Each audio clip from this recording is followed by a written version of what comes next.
I am Olivia Parker, and this is the story of how I realized that sometimes family can be your worst enemy, especially in business.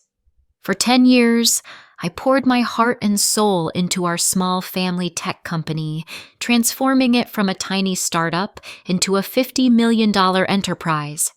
But success has a way of exposing the ugliest sides of people, even those who are supposed to be on your side. I remember how it all started when our family business was just a small repair shop in a Seattle mall, barely making ends meet.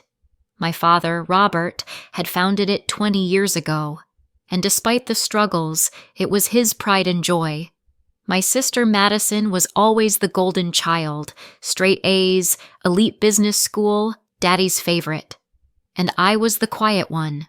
The one who stayed in the background, helping him while getting my computer science degree at the local college. "Olivia, you're wasting your potential," Madison would say during her visits home from school. "You should be aiming higher." But I saw something in that little shop that no one else did. Potential. While Madison studied theoretical business models, I was learning how the real world worked. I was coding, fixing systems, finding gaps in the market that no one else noticed. In my senior year of college, I developed our first simple but effective inventory management software for small businesses. It wasn't revolutionary, but it was affordable, user-friendly, and met a real need. At first, Dad was skeptical, but when local businesses started buying licenses, his tone changed. "Maybe you're onto something, kiddo," he said. And for the first time, I saw a spark of pride in his eyes. If only I had known how temporary it would be. Under my leadership, the business began to grow. I worked 14-hour days, 7 days a week, putting everything I had into our success. While Madison climbed the corporate ladder at a prestigious consulting firm in New York, I was building something real. Our little shop transformed into a full-fledged software development company, expanding from local clients to national corporations. Mom, Janet, watched me with quiet concern. "Don't work yourself to death, Olivia," she'd say, bringing me dinner at the office. "You need a life outside of this." But I couldn't stop. Maybe part of me was still looking for validation, or maybe I just wanted to prove I could create something of my own. 5 years after our transformation, we hit our first million in annual revenue. That's when Madison suddenly became interested in the family business again. She quit her prestigious job and came back home. At a family dinner, she made her grand announcement. "I think it's time I take my rightful place in the company," she said, beaming with her trademark confidence. "With my business experience, we can really take this to the next level." Dad practically glowed. "That's wonderful, sweetheart. We could use your professional approach." I sat there, fork suspended in midair, trying to process what was happening. The company I had built from the ground up was now being handed over like some kind of inheritance. I swallowed my objections and pretended everything was fine. Madison was appointed co-CEO, despite having no experience in our industry. Dad insisted it was good for the company's image to have someone with her pedigree at the helm. So while I continued to handle product development and operations, she took over marketing and investor relations. For the next 5 years, our business thrived. But along with it, so did the tension. I kept developing new software, building relationships, and improving our services. Meanwhile, Madison was crafting herself into the face of the company. She gave interviews about being a woman in tech, accepted awards for entrepreneurship, and took credit for innovations she had nothing to do with. Our revenue soared to $50 million, but with it came a power struggle.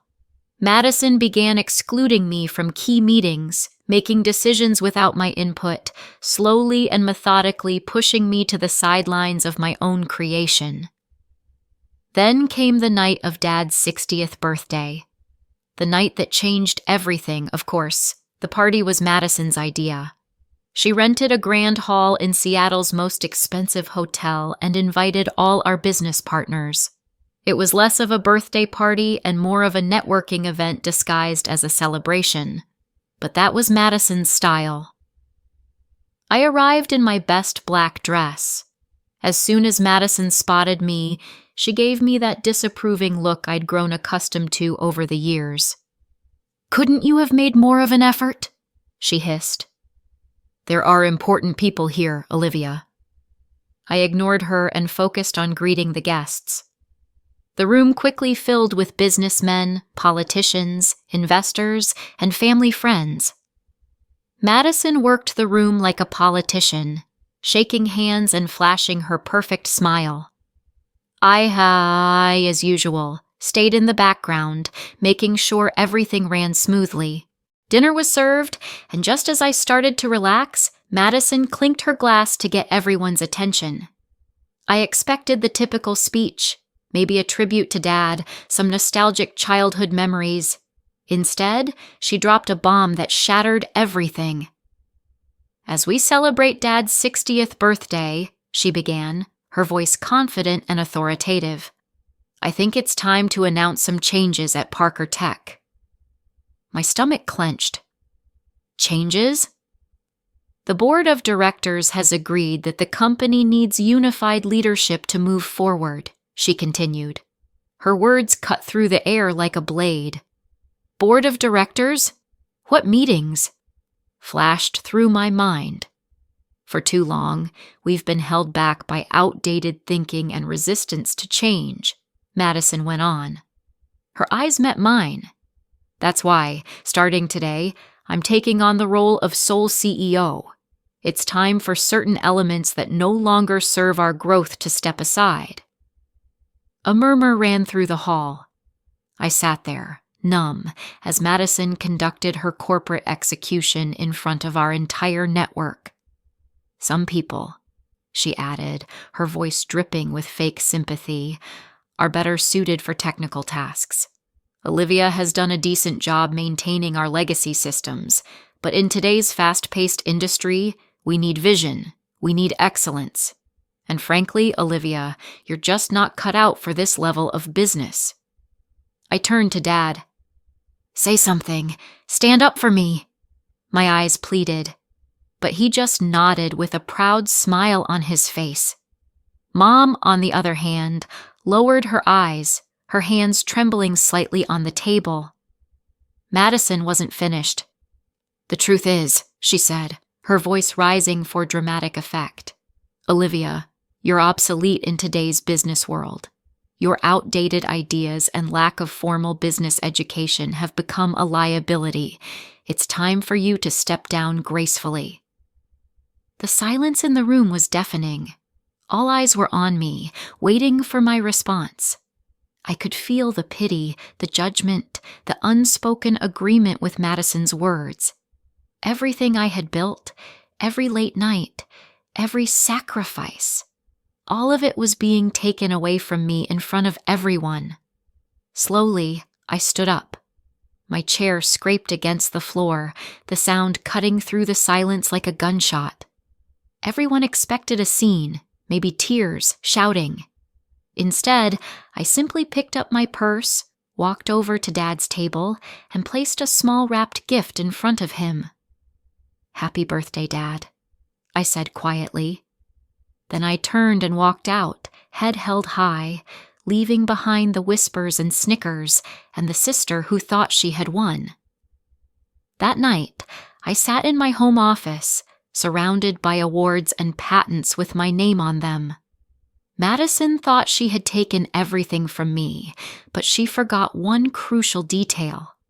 Something that would turn her moment of triumph into the biggest mistake of her life. As I powered up my laptop and started typing, a slight smile played on my lips. "Tomorrow will be interesting," I thought. After all, there's more than one way to run a successful business, and in 10 years, I'd learned far more than Madison had in all her fancy business courses. The next morning, the sun rose bright and clear, and with it, everything was about to change. I arrived at the office early, before anyone else, and waited. At precisely 9 a.m., Madison walked through the front doors with Dad, both wearing triumphant smiles that were about to vanish. "Olivia." Madison's voice was a mixture of surprise and annoyance. "What are you doing here? I thought after last night you'd have the dignity to stay home." I smiled, remembering the email I'd sent at 3 a.m. to every major client, partner, and employee of Parker Tech. "Just tying up some loose ends, sister.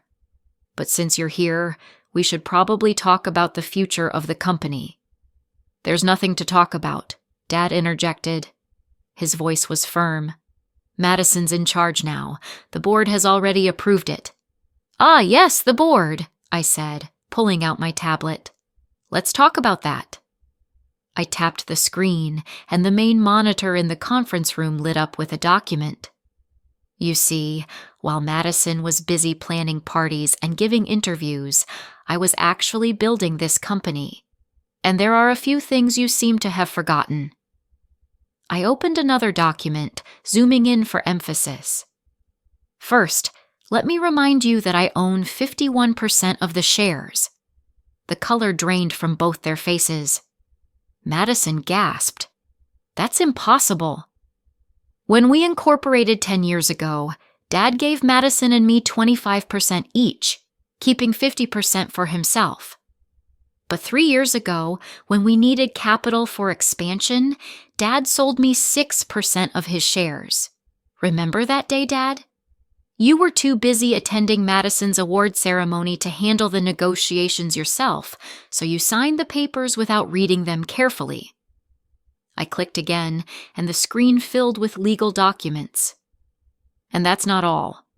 The core software that generates 80% of our revenue doesn't belong to Parker Tech. It belongs to my personal company. Parker Tech only has a licensing agreement, which expires in... I glanced at my watch. About 10 minutes. Dad collapsed into a chair, realization dawning on him. "The renewal papers," he mumbled. "The ones you asked me to sign last week. The ones I didn't read because I was too busy helping Madison plan the party." "Yes, those papers," I finished for him. "I decided not to file them." Madison's face contorted with rage. "You conniving little..." "Careful, sister," I smoothly interrupted. "You might want to hear the rest before you finish that sentence." I clicked again, and a stream of emails appeared on the screen. "While you were busy announcing my graceful exit last night, I was emailing our clients. You see, most of our major clients have personal loyalty clauses in their contracts. They signed with Parker Tech because of me, my expertise, my track record. Last night, I informed them of the leadership changes and my departure." I zoomed in, showing dozens of responses from our biggest clients. "Want to know how many have already activated their contract termination clauses?" I tilted my head. "Or how many of our top developers, who, by the way, actually work for Innovate Solutions, not Parker Tech, have already accepted job offers at my new venture?" Silence. Through the glass walls, we could see employees gathering, whispers spreading as they checked their emails. Madison frantically pulled out her phone, her perfect composure cracking as she scrolled. "You can't do this," she stammered. "You mean I can't take what's mine?" I said calmly. "You thought you could just take everything because you have an MBA and Dad's approval? You thought you could humiliate me in front of everyone and get away with it?" I stood up, smoothing my dress. "Here are your options." I let my words sink in before continuing. "Option 1. I walk away with my shares, my software, my clients, and my employees. You can explain to all those important people you invited last night why the company's value dropped to 0 overnight. Dad's face had aged 10 years in the last 10 minutes. And option 2? He asked weakly. Option 2, you both resign. I took a deep breath and met their stunned gazes with a calm, unwavering look. I take full control of Parker Tech.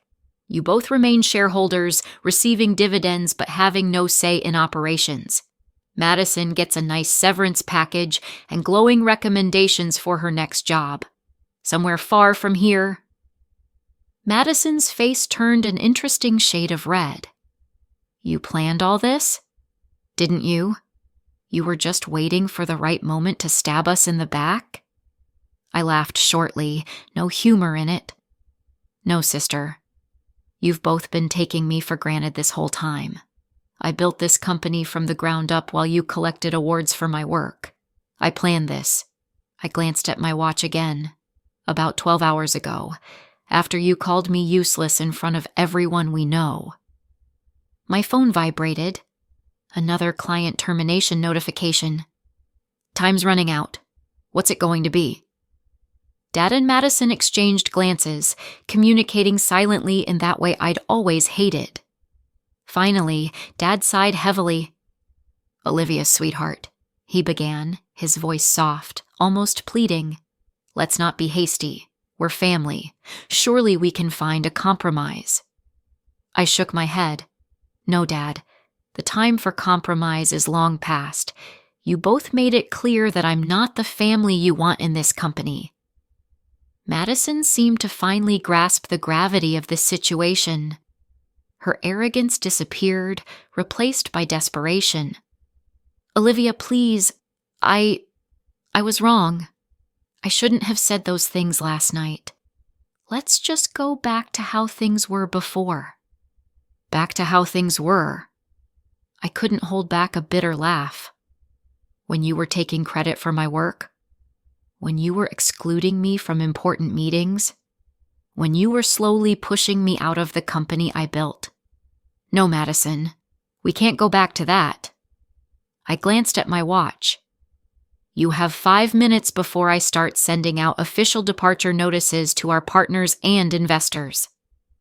Dad straightened up, his face hardening. Are you really willing to destroy everything we've built? Your mother will be devastated.